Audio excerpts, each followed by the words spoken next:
Salut à tous et bienvenue dans ce nouvel épisode de Défocus où je vais vous présenter la suite de la boîte d'initiation ultime avec cette fois-ci la partie Skaven. Let's go!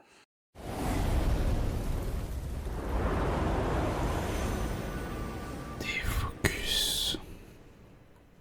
Donc sur cette partie-là qui va être un peu plus courte parce que je vais pas vous présenter la partie Feu et Jade, parce que je vous l'ai présenté déjà dans l'épisode avant. Je vais vous faire un focus, je vais vous montrer un petit peu ce qu'il y a dans la boîte pour les Skaven, en première partie. Ensuite, le focus sur l'armée, ce qui est cool, ce qui est pas cool. Et après, comme d'habitude, une petite partie filmée. Donc, pour commencer, qu'est-ce qu'il y a dans la boîte pour les Skaven? Nous avons tout ça. Donc nous avons ici une armée Skaven, comme c'est toujours le même bouquin, Feu et Jade, où il y a toutes les unités, toutes les spirées à l'intérieur, avec toutes les fiches, etc., etc. Et ici, nous retrouvons un dépliant avec les unités Skaven, qui est vraiment pratique, parce que, encore une fois, avec ça, nous pouvons mettre ça au bord de la table, sans être obligé à chaque fois de prendre le livret. Et en plus, c'est marqué en gros, tout. Ça permet de tout voir. Vraiment très très cool. Donc nous avons d'abord le général, qui est le Griffe Arc.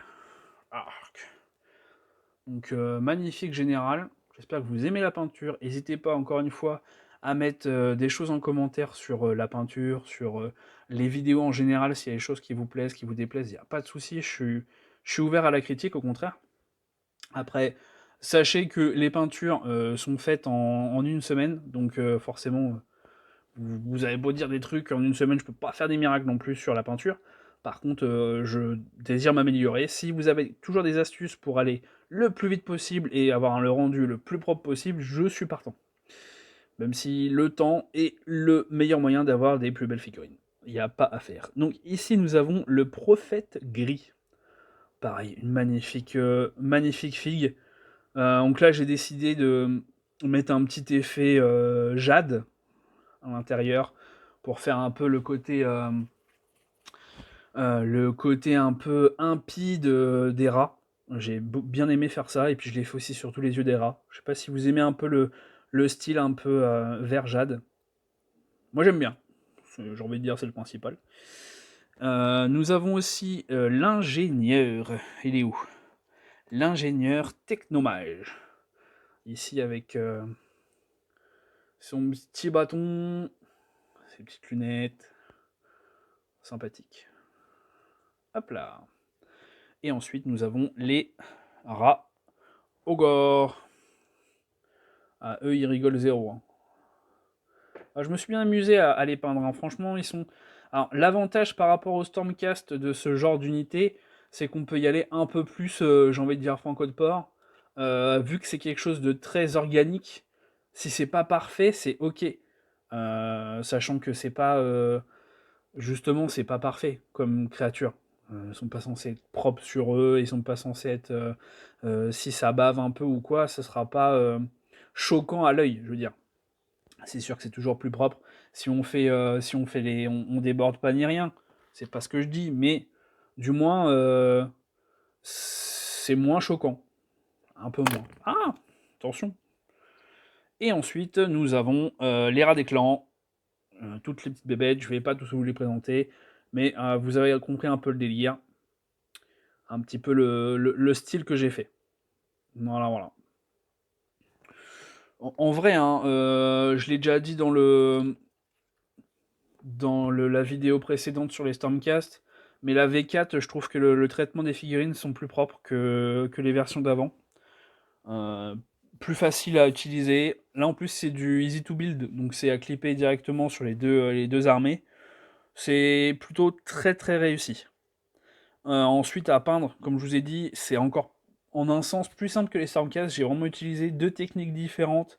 Pour les Stormcast, j'ai utilisé directement une bombe argentée.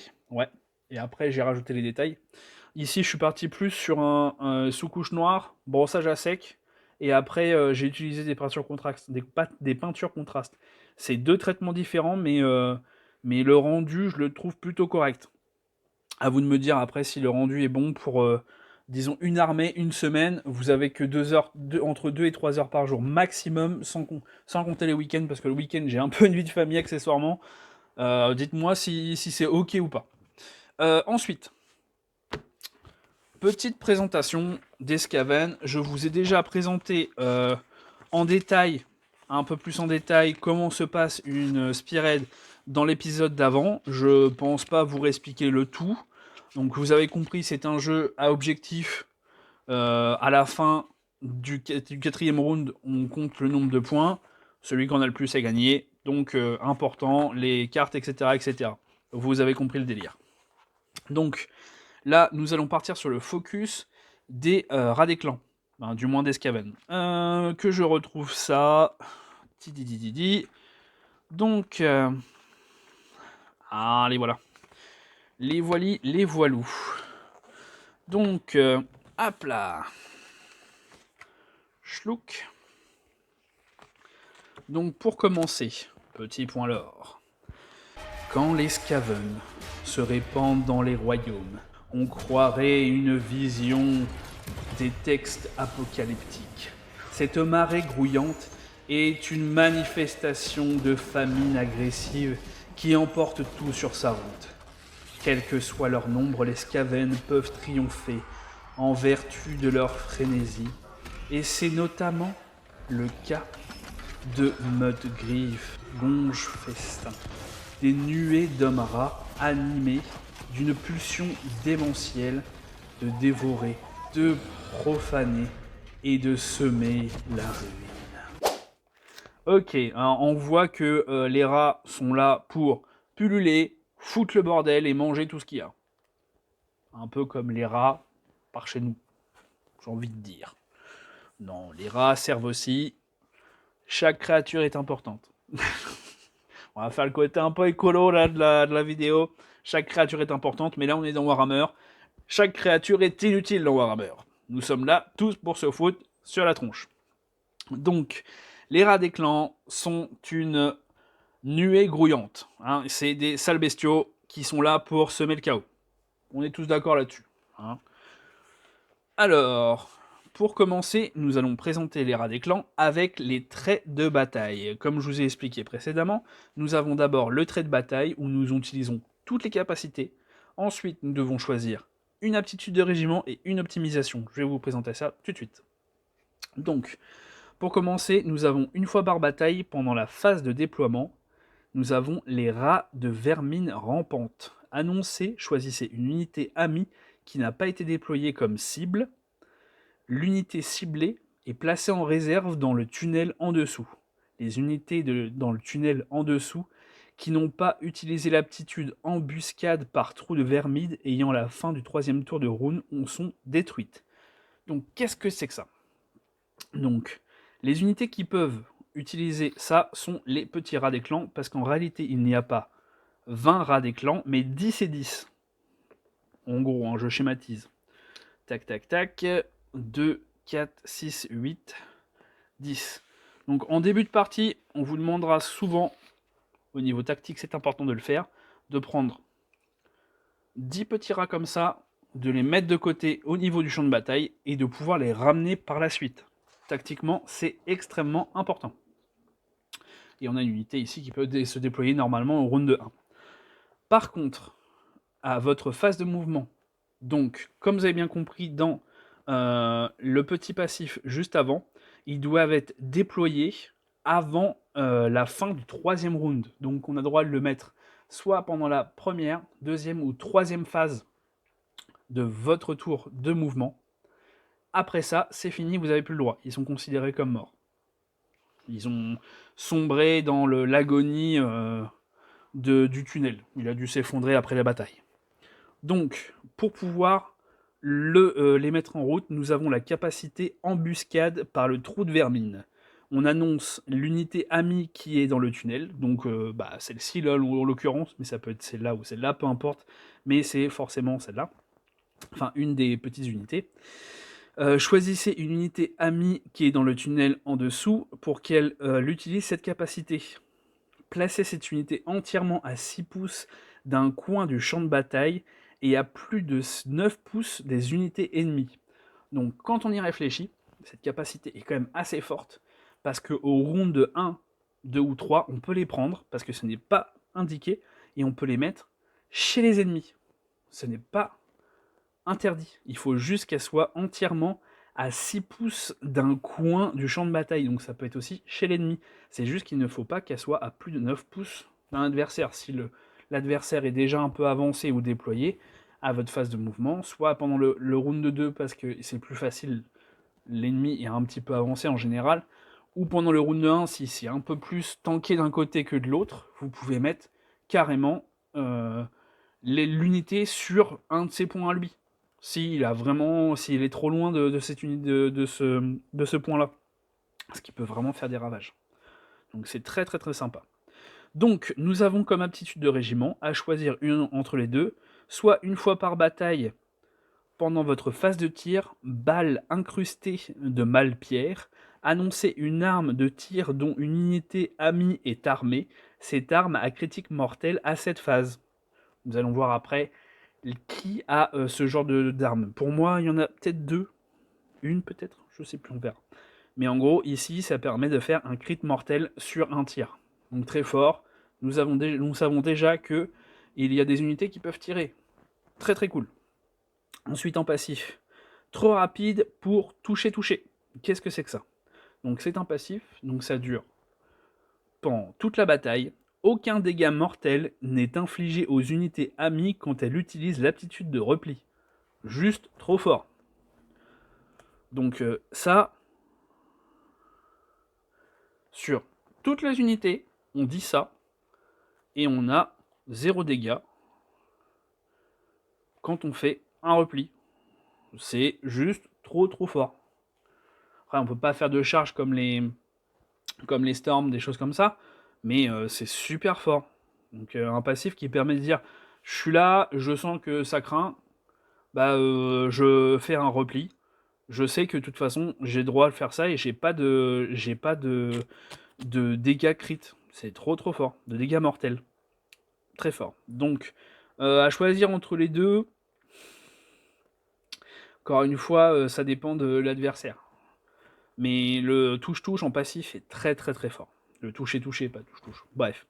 En optimisation, qu'est-ce qu'on a? On a réaction. Vous avez annoncé l'aptitude appel des renforts.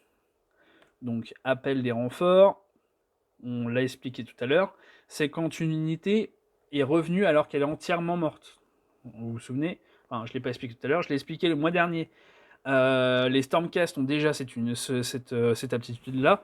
C'est appel des renforts, c'est quand une unité est morte complètement et qu'elle a un renfort, et elle peut revenir une fois dans la partie entièrement. Et bah, quand on donne ça, on peut utiliser ça en réaction.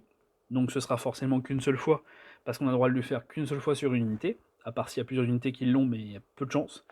Diriger la horde grouillante. Donc qu'est-ce qu'elle a en plus d'avoir le renfort?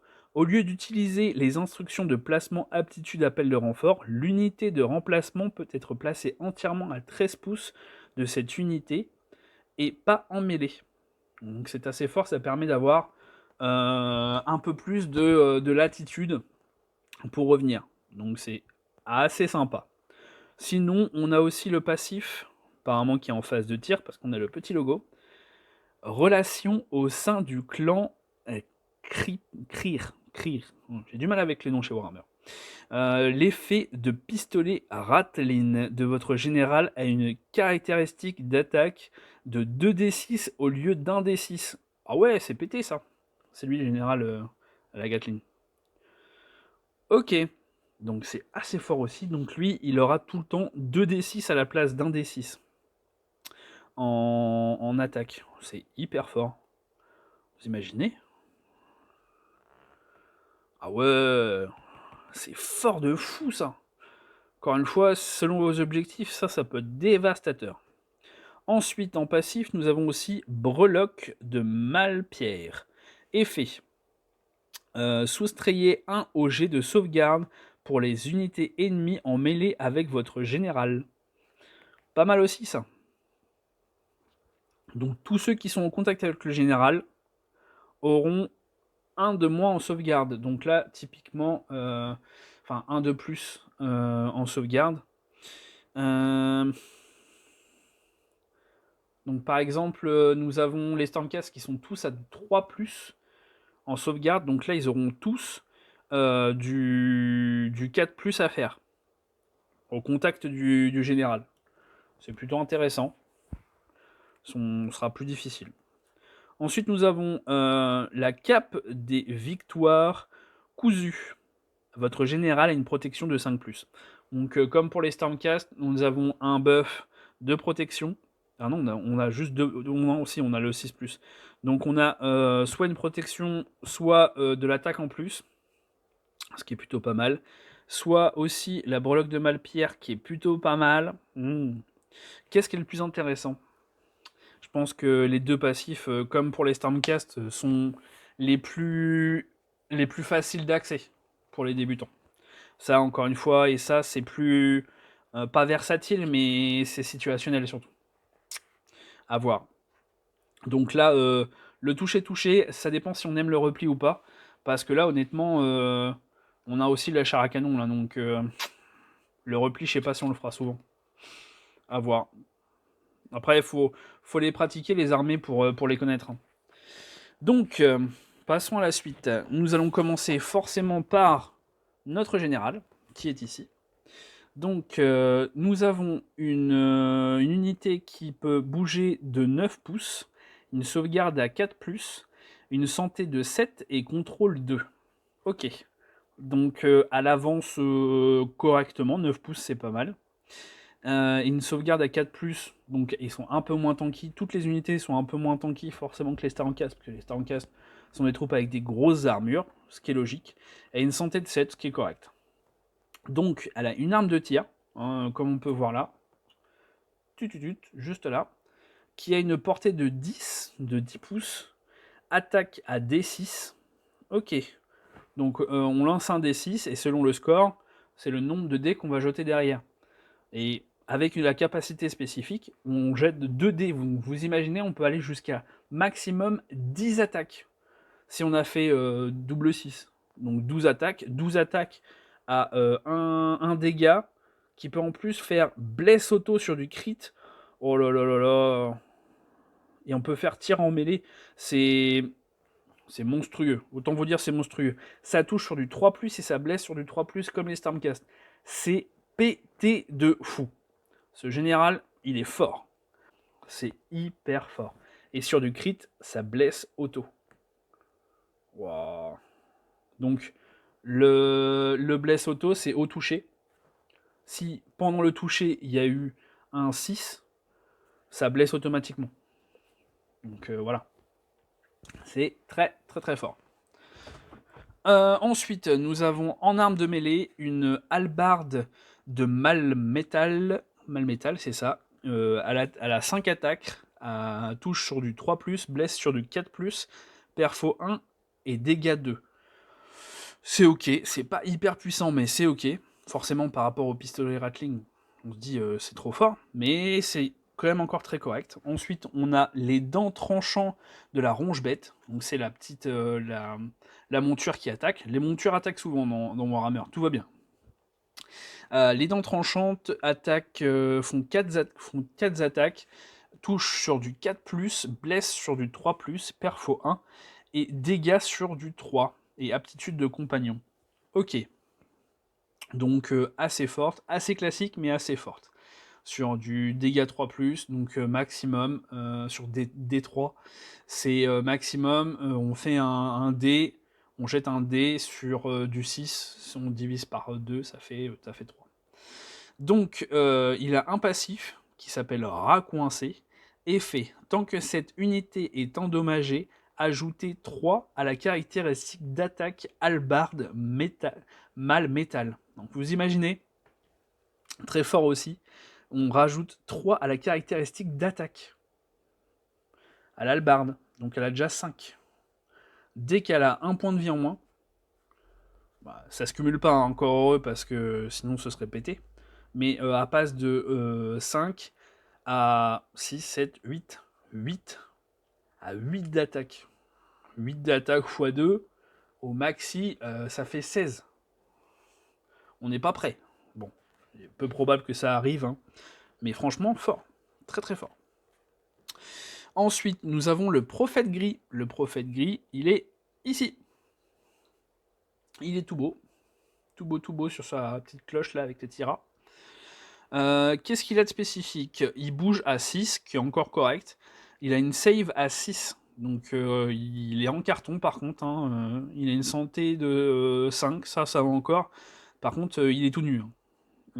6 plus, dès que quelqu'un arrive avec une arme, il lui saute dessus. Ça, c'est pas terrible. Donc il a pas de save en saut. C'est que 6 plus, si elle la perfo, c'est automatique. Donc vu qu'il y a beaucoup d'armes à perfo, c'est dur. Lui, faut éviter de le mettre au contact, je vous le dis tout de suite. Contrôle 2, ok. Il a un bâton de Malpierre. Donc s'il est en mêlée, ce que je déconseille fortement vu ses caractéristiques, il fait 3 attaques, touche à 4, blesse à 4, perfo 1 et dégâts à D3. C'est vraiment pas génial. Il n'est pas fait pour être au contact. Donc lui, gardez-le en arrière. Protégez-le, faites quelque chose, mais il ne faut pas l'utiliser en contact. Parce qu'en plus, il a 2 capacités qui se font en face de héros. Donc à mon avis, c'est pas pour rien. Donc nous avons d'abord volonté du roi cornu. Annoncer, choisir une unité amie entièrement à 13 pouces de cette unité comme cible, puis jeter un dé. Sur du 3+, ajoutez le résultat du jet au score de contrôle de la cible jusqu'au début de votre prochain tour. C'est très très fort. Donc là, nous, lui, je le mets, en plus c'est à 13 pouces. 13 pouces, il y a de quoi voir venir. Lui, on le met derrière un mur, et puis on met notre petite troupe de rats sur un objet. On leur met ça, ils auront le score de contrôle en plus sur l'objet. C'est quand même assez fort. Ou si on a prévu d'aller sur un objet ennemi, ça permet d'avoir beaucoup plus de contrôle. C'est extrêmement fort. On a autre chose en face de héros. On a flétrissement. Alors, choisissez une unité ennemie visible à 13 pouces de cette unité comme cible, puis faites un jet de lancement de 2d6. Ok, sur 6+, donc sur 2d6, c'est la moyenne, hein, mais c'est chaud. Sur 6+, infligez 3 dégâts mortels à la 3D de dégâts mortels à la cible. C'est fort. Très très très très fort. Donc celui-là, faut le protéger. Les gars, celui-là, faut le garder à l'arrière. Protégez-le. Ensuite, nous avons l'ingénieur technomage. Il est où l'ingénieur? Le petit rat ici, avec son petit bâton, ses équipements à l'arrière, tout ça. Très joli aussi. Hop là. Donc le technomage, qu'est-ce qu'il fait? Il a une arme de tir, portée 24 pouces. C'est pour ça qu'il a des petites lunettes. Enfin, une lunette. Permet de voir loin. Il attaque sur 2, donc il y a beaucoup d'attaques à distance. Hein. Il y en a un ici, et puis il y en a un aussi sur le Raogor. Donc utilisez vos attaques à distance, hein. C'est vraiment très fort. Il a une portée de 24 pouces. Il a 2 attaques, touche à 3, blesse à 3, perfo 2 et dégâts D3. Et il a crit blessure auto. Très très fort aussi ça.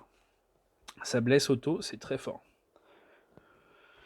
Donc aux blessures, au toucher, si ça fait du 6, ça blesse auto. Donc il n'y a pas besoin, l'autre il va directement chercher à faire sa sauvegarde. Ensuite, arme de mêlée, il a une dague de Malfaire. Il a 3 attaques, touche à 4+, blesse à 4+, et fait que 2 dégâts sans perfo. Donc encore une unité qu'on veut garder en arrière, qu'on ne veut pas avoir devant, parce que pas très fort à l'avant. Il sauvegarde seulement sur du 5+, donc souvent les autres unités ont au moins un perfo 1, donc ça fait du 6+. Il y a beaucoup de chances qu'il le rate. Il a 5 de santé, ce qui est pas mal. Il a 6 de mouvement, ce qui est ok, pas ouf, mais c'est pas mal encore. Et contrôle 2, ok. Par contre, qu'est-ce qu'il a en capacité spéciale? Réaction. Vous avez annoncé une aptitude de tir pour cette unité, et il n'a pas utilisé une aptitude de mouvement ce tour. Ok. Donc si elle n'a pas bougé, et qu'elle a annoncé une phase de tir, elle a donc un petit bonus. Qu'est-ce que c'est? Plus de Malnergie. Qu'est-ce que c'est que ça? Jeter un dé sur 2+, fixer la caractéristique de dégâts de son mousquet de Malpierre à 3 à cette phase. Sur 1, infliger D3 dégâts mortels à cette unité. Ok, donc, qu'est-ce que c'est? Jeter un dé sur du 2+, donc 2 ou plus, fixer la caractéristique de dégâts son mousquet à 3 cette phase. Donc ici, normalement, c'est D3, c'est 3 maxi. Donc ici, si on le fait, si on réussit ça, ça passe automatiquement à 3, donc c'est dévastateur. Donc on est à 3 crits, c'est super super fort. Ouais, c'est très très fort. Donc ensuite, si je comprends bien, par contre à cette phase, donc si je fais 1 sur le G de D, je m'inflige D3 dés mortels directement sur moi-même. Donc c'est risqué, mais c'est le principe de la Malpierre. Il y a toujours une contrepartie, ou alors il y a beaucoup de hasard. C'est le principe même de l'espèce d'énergie qu'ils utilisent. On peut le voir sur un de mes... Pas même sur lui. Hein. On le voit, il y a la petite Malpierre juste là. Et il y en a aussi... il y en a un peu partout, hein, des Malpierres, ils en ont mis un peu partout sur les Raorcs. Donc voilà, c'est une énergie un petit peu hasardeuse. De temps en temps, ils sont trop boostés et ils font des bêtises. C'est plutôt cool à utiliser, mais vu que c'est hasardeux, de temps en temps, ça se retourne sur eux. Donc, nous avons aussi les rats des clans. Voilà, c'est les petits rats, il y en a tout plein. Vous avez 2 unités de 10. Donc, ils ont, pour commencer, la petite écusson ici, qui est l'écusson renfort. Je vous invite à regarder l'épisode d'avant où j'explique le renfort complètement avec les Stormcast, donc c'est exactement la même chose. Les unités peuvent revenir. Une fois l'unité complètement morte, elle peut revenir. Voilà, c'est le principe même de ça. Donc ici, nous avons des unités qui bougent à 6 pouces, qui restent encore à un score complètement honorable. Par contre, une santé de 1, sauvegarde à 5+, et contrôle 1. Donc autant dire que c'est de la chair à canon. Il y en a plein. Et en plus, 2 choses, vu que ici ils peuvent revenir une fois par partie, et en plus, il y a une capacité spéciale qui s'appelle Nuée Grouillante.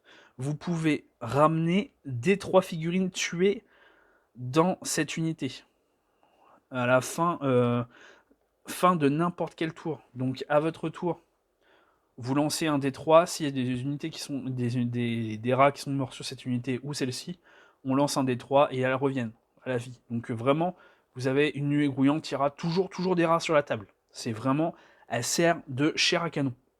Et en plus, vu qu'il y a une unité qui peut revenir et une unité qui est planquée dans les tunnels, vraiment l'armée adverse a l'impression d'avoir des rats tout le temps qui les submergent. C'est le principe. Ensuite, dernier, mais pas des moindres, les rats ogres. Alors eux, ils sont badass, vraiment cool à peindre en plus. Les rats ogres bougent à 6 aussi. Par contre, ont une sauvegarde à 5+. Donc encore une fois, ils sont un peu tout nus, hein, ils ont juste un ping, ce qui est normal.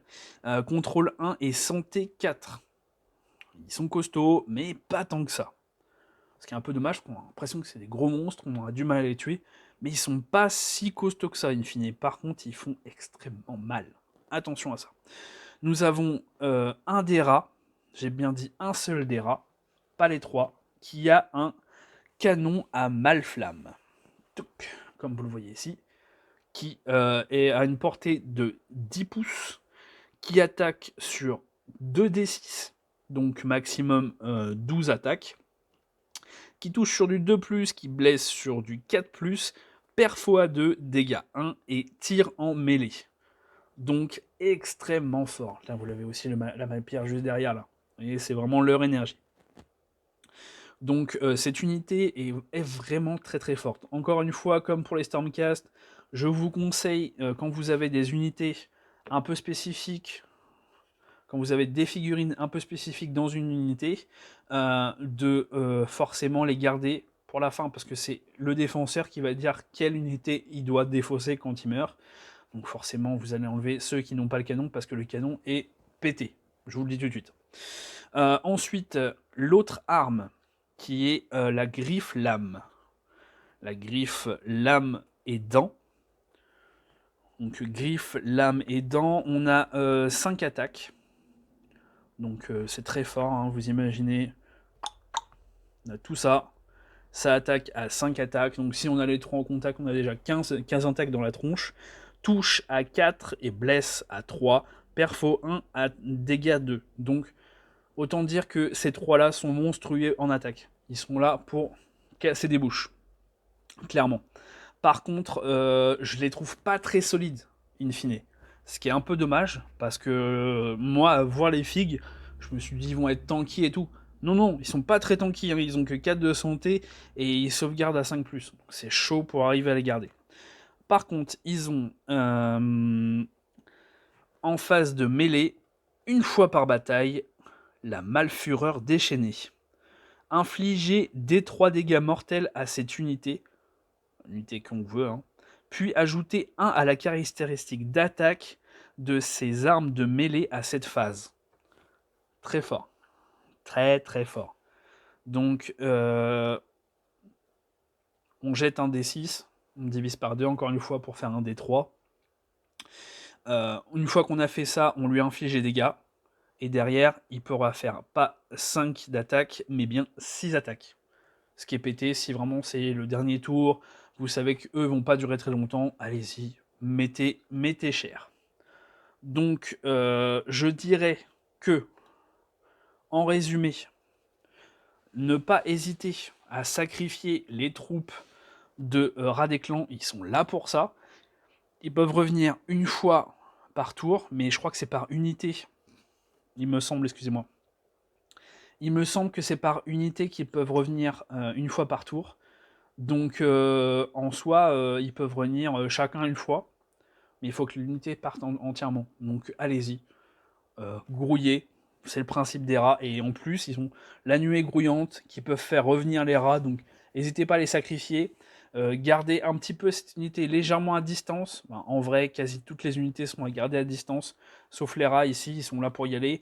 Lui encore, il est un peu tanky, donc limite eux en avant, lui légèrement derrière, pour que les nuées partent un petit peu.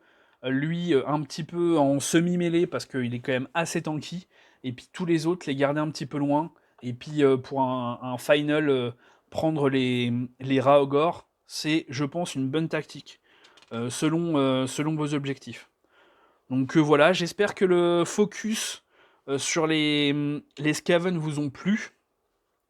Tout de suite, petite présentation du partenaire Oupi. Et juste après, la partie filmée de la partie Skaven de la boîte d'initiation ultime. Let's go! Oupi est le partenaire de cette vidéo. C'est le spécialiste jeux de société, jeux de cartes à collectionner, jeux de figurines et wargames, modélisme et accessoires de jeu. Et bien plus encore. Oupi, c'est votre partenaire ludique. Bonjour, moi c'est Thomas, du coup, débutant Spired aussi. Okay. Ça va être la grande découverte. Là, moi je joue les Skaven. Donc j'ai mon général, Griffark, qui va pouvoir donner de l'aide à ses compatriotes pour réussir à taper plus fort. J'ai mon prêtre aussi, qui va pouvoir lancer des petits sorts pareil pour buffer mes petits rats. En grosse unité de frappe, j'ai mes rats ogres qui sont là. Dont un qui va pouvoir tirer des gros boulets de canon histoire de bien faire mal à ses stars. Ouais, il a l'air de faire mal. Hein. Voilà, moi c'est des petites unités, elles n'ont pas beaucoup de défense, on va dire. Je vais essayer de noyer l'ennemi sous mes unités de petits rats pour les tuer, prendre des objectifs et gagner, quoi. Ok, et t'en penses quoi de cette armée ? Je trouve déjà l'esthétisme des figurines assez sympa. Il y a plein de petites unités, ça permet de faire des petites choses bien variées. Donc à voir à la fin de la bataille, mais pour l'instant ça me tente bien comme unité. Ok, ça marche, bon courage. Mon aptitude de régiment, ça va être balle incrustée de Malpierre. Donc du coup, je ferai des crits mortels pour l'unité que je vais cibler à cette phase, pour bien décimer. Ok. Et l'optimisation que je vais choisir, c'est l'optimisation qui permet à mon unité que j'avais mis en réserve tout à l'heure, qui normalement doit être entièrement à 6 pouces d'un coin de champ de bataille et à 9 pouces d'unité ennemie. Là, je pourrais l'envoyer à 13 pouces de mon général, même presque en mêlée de l'unité adverse. Très bon choix. début du round 1. Les Skaven démarrent. Donc la phase de héros est squeezée. Nous allons directement passer à la phase de mouvement.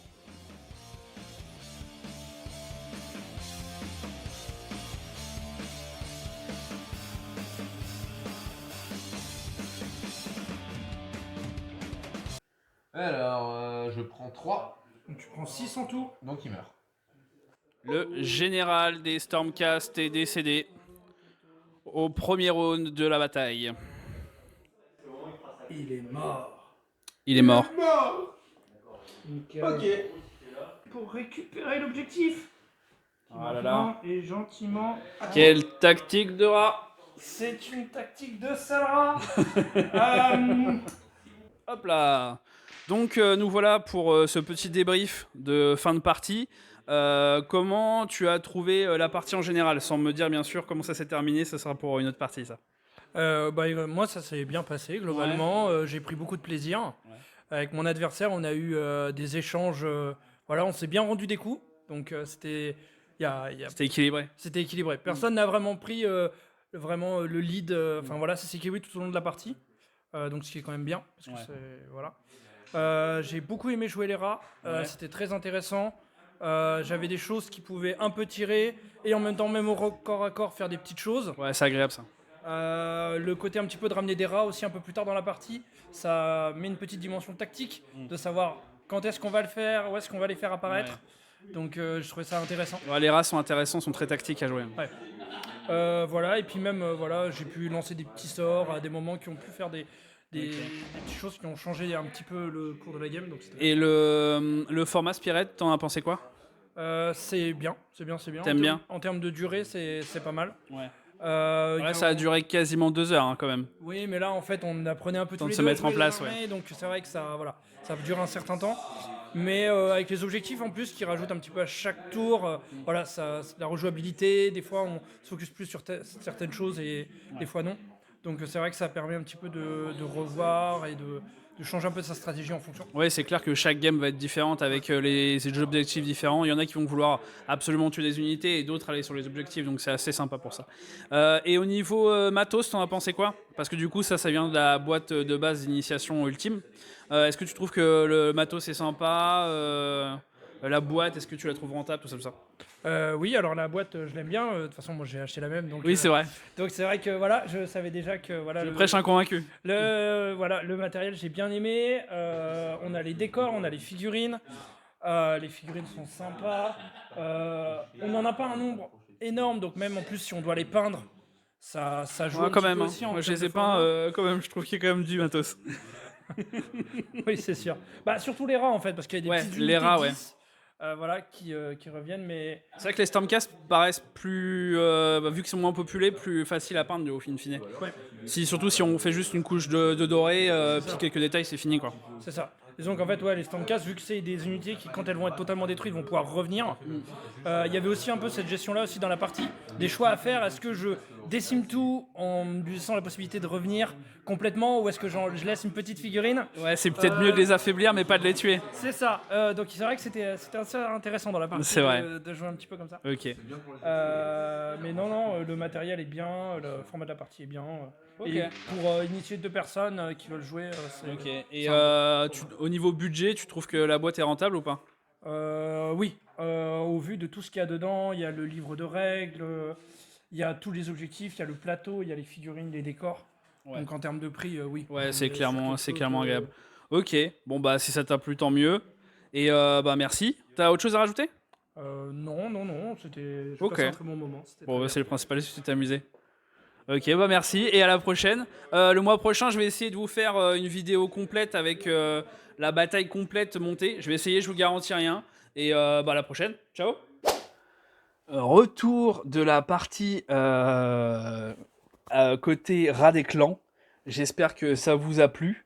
La partie a dû bien se passer. Enfin, j'espère parce que je tourne ça un petit peu avant. Il y a eu des tensions, tout ça, c'est un peu sportif, hein, comme vous pouvez l'imaginer. Vous allez avoir une conclusion un peu plus tard. Le mois prochain, je vais essayer de vous faire une vidéo complète sur la bataille. savoir qui a gagné, parce que la dernière phase, si j'ai bien fait le montage, vous ne l'avez pas. J'espère que ça vous a plu.